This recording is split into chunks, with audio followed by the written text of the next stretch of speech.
Hello everybody, welcome back. Today is a big day. I'm going to try to get this up obviously before the Patriots game because that's what this is about. But it's a big day because football is back, ladies and gentlemen. It's not the regular season, so don't get your hopes up too high. But if there are reasons to watch this game if you're a hardcore fan and if you're not a hardcore fan, if you're just kind of like the basic fan who likes football. So obviously, if you're a hardcore fan like me, it's great because you get to see all the young players who could potentially have huge roles. I mean, look at this. Malcolm Butler made the roster 2 years ago. He made the Patriots roster because he was a standout in the preseason games. I remember he was swatting everything down, making big hits, and he made the roster that season. And what happened? He had the game-winning interception to win the Super Bowl. You know that story. But the fact that he only made that, he was an undrafted free agent. He signed a contract to the Patriots. He played in the preseason, and they put him on the field, and everyone's like, man, this kid's good. We'll give him a roster spot. Didn't play much in the season, but he was on the roster, and it came down to a big moment, and he made a big play. So this is very important. There are a lot of players. We're gonna probably hear a couple names tonight that we've never heard. Undrafted players that they signed, and hey, maybe we get big things from them. Maybe we don't. But it's all about the little things that can make a difference in the long run. And that's why this game is so important. Obviously, for the Patriots, it's a little more important because their starting quarterback, not Tom Brady, starting quarterback for the first 4 games, Jimmy Garoppolo, is playing. We get to see what we're going to get from him. Now, last year, I believe he had a full game in the preseason. He was like 22 for 42 and a touchdown and interception. Now, that's not good enough. Period, end of story. So hopefully we can see a little more than that. But this is all about seeing what we can get from the young players and seeing what we can get from Jimmy Garoppolo. Obviously, I guess he's a young player, so that works too. But he's a starter. I hate saying that. I hate saying he's a starter, but he's a starter. But for the basic fan, so that's for the hardcore fan like me. For the basic fan, football's back. Of course you're gonna watch it. You should. It's football. You've been craving it all summer. You've been craving it since they lost against the Broncos in the playoffs last year. I'm sorry. I didn't mean to say it like that, but because it hurts me too. Don't worry. But you get to see football again. So that right there is just enough to watch this game.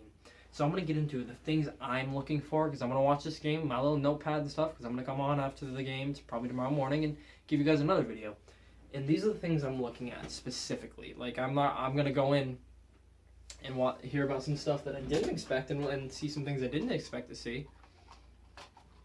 But there are things that I'm going in looking at.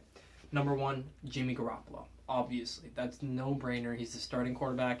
These first 4 games are very important, and Jimmy Garoppolo is so important that he can be how he does in this first 4 games could be the difference between the number 1 seed playing at home against whoever in the AFC Championship or being the number 2 seed and having to go away, maybe to Denver again. And I don't want to go to Denver ever again in my life from the Patriots. Never again. I don't care if Paxton Lynch or Sanchez is the quarterback. I don't want to go to Denver. Period, end of story.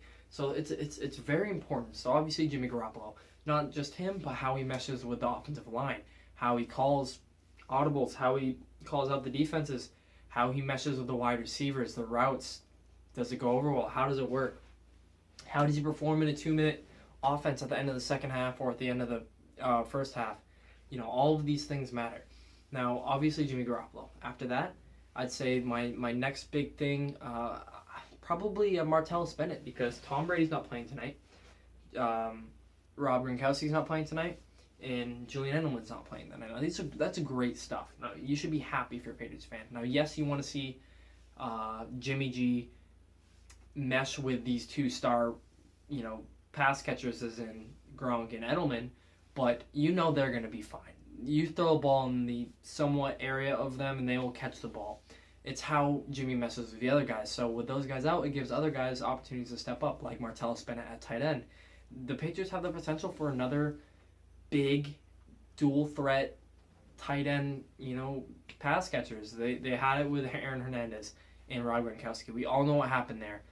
Aaron Hernandez and Martellus Bennett are not the same wide receivers. Martellus Bennett is more of a Rob Gronkowski. He's not Rob Gronkowski, but that's the type of player he is to give you an idea of what you're going to get from him. A lot of people, for some reason, I never understood this, but a lot of people thought that the Patriots were going to have a 2-headed tight end with Tim Wright and Rob Gronkowski. I don't know what the thought was. Maybe because he was big, and then we brought in Scott Chandler, and everyone thought he was a god because yes, he did do well against the Patriots every time he played, but for some reason people thought he was going to step in and be Aaron Hernandez. Martellus Bennett has that talent. He is that good. He's a Pro Bowler. He is not a bad player. He's a very good player. So we're going to see him with no Gronk. We're going to see how he meshes with Aaron Hernandez. How he meshes with Jimmy Garoppolo.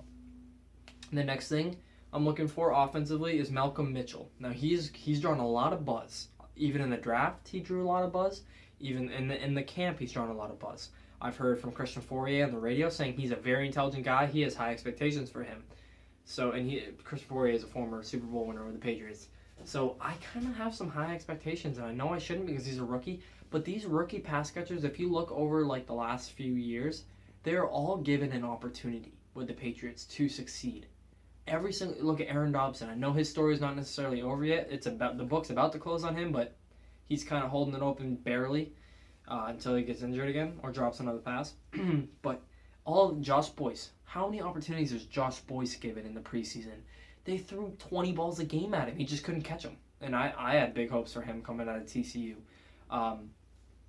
Look at Aaron Dobson. You look at Josh Boyce. What was his name? Thompson. Something Thompson. I'm so sorry. I'm forgetting his first name. But he went to Cincinnati. He was undrafted. I believe, undrafted out of Cincinnati. He did fairly well, and then injuries and some other stuff. He had a game-winning catch against the Saints in the back of the end zone for us. So, like, these wide receivers are given an opportunity. They just have to just take it or not. So you know Malcolm Mitchell is going to get his opportunity. Now it's up to him what he does with it. I've heard that he's a very smart kid, very intelligent. He gets the playbook. So will it translate on the field? He was a late draft pick. Rumor has it he had a bad year as a senior. And I don't know if it was a senior. His last year in comparison to his first year. His year before he was drafted. I guess he had a stellar year that year, but because he didn't have a great second year, he dropped in the draft stock. But I'm looking forward to seeing how he meshes, and most importantly, just catching the ball. That will get you on the field. Period. End of story. Now, the wide receiving corp is pretty tight. You got Edelman, Hogan, Amendola. Those are your three wide receivers. But then you got to think about Martellus and Gronk. So there's room for really one more wide receiver to get playing time, not be on the roster, but just get playing time. You know, I do think Malcolm Mitchell has the opportunity. Like I said, they're giving it. It's just up to him. I'm going to be looking for him tonight. So look for Malcolm Mitchell, everybody, for sure. So watch Jimmy Garoppolo, obviously. Watch Martellus Bennett, tight end. He could be a X factor, just like the Patriots when they had the double-headed tight end. Nobody knew how to stop it. He could be that. You watch for Malcolm Mitchell. See what he can do. See if he can catch the ball consistently. And then defensively, I'd say, and there are other things I'm watching, but those are like the main things offensively. Defensively, I'm looking for Cyrus Jones. He was our second-round pick, our first draft pick out of Alabama. Now, I had the opportunity to watch him many, many times throughout his college career. And period in the story, there's one word to describe him: playmaker. I'm not an Alabama fan, okay? I'm an Ohio State fan till I die. I bleed scarlet, okay?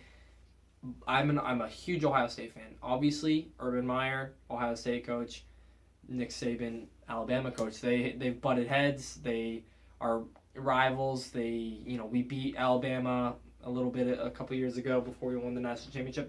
There's who's the best out of the two. So there's a little something there. So it does take a little bit for me to say good things about him, and I'm not going to be biased. That guy's an X factor.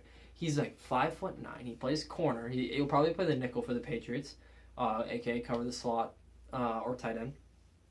But he makes plays. In the punt return game, I can't even remember how many top 10 plays he had on ESPN as a punt returner and kick returner. The dude is electric. That's another good word. Either playmaker or electric. He's got that fight in him, kind of like a Russell Westbrook. Like, you walk by him, and if you don't smile at him, he thinks that you're calling him short. Like one of those kind of guys. That's how I feel about Cyrus Jones. So I have high expectations for him. I want to see how he does. So watch for Cyrus Jones, number 24 on defense. And I'd say the next thing is Chris Long. We just signed Chris Long. he's going to be stepping into a big role with it looks like Rob Ninkovich is going to be out for the season with like a torn bi or tricep, one of the two. No clue if he's going to be out for the season, but that's what it looks like. So Long is going to have a big role to step into. So it'll be very interesting to see how he does. I don't imagine he will get much playing time, but it'll be nice to see what he does in those plays that he does get. I guess another one that you guys should look for is Terrence Knighton, defensive tackle or nose guard, whichever you prefer. He'll probably get some playing time. He's a big guy. You can't miss him. Again, I think they call him like Pot Roast. That's his nickname, so that should tell you he's a big guy. And Malcolm Brown, that's kind of higher than the other two, than the last two. Malcolm Brown showed a lot of progress through his first year. He was a quiet player. He doesn't make any flashy plays. He's drafted out of Texas 2 years ago. He progressed throughout the season very nicely, and I'm hoping we see a nice leap from him. So look for, I believe he's number 92. He might have changed his number to 99 or something like that, but look for Malcolm Mitchell, defensive tackle / defensive end. I think big things could come from him this season. So yeah, guys, those are what I'm going to be watching for this game in particular. I hope you guys can take notes on those, not literal notes, but just kind of like keep those guys in mind. So let's go over them again. Jimmy Garoppolo, Malcolm Mitchell, Martellus Bennett. So we have quarterback, wide receiver, tight end, then Cyrus Jones, corner. Malcolm Brown, defensive tackle, and I think those are the ones I'm going to go for. But I'm going to add Aaron Dobson into there. Number 17, wide receiver. You're probably sick of him by now because he can't seem to stay on the field and the talent is there. Watch out for him too. He's another wide receiver. So hope you guys enjoy the game tonight. I hopefully will get to enjoy the game tonight as well. Have a great day, everybody.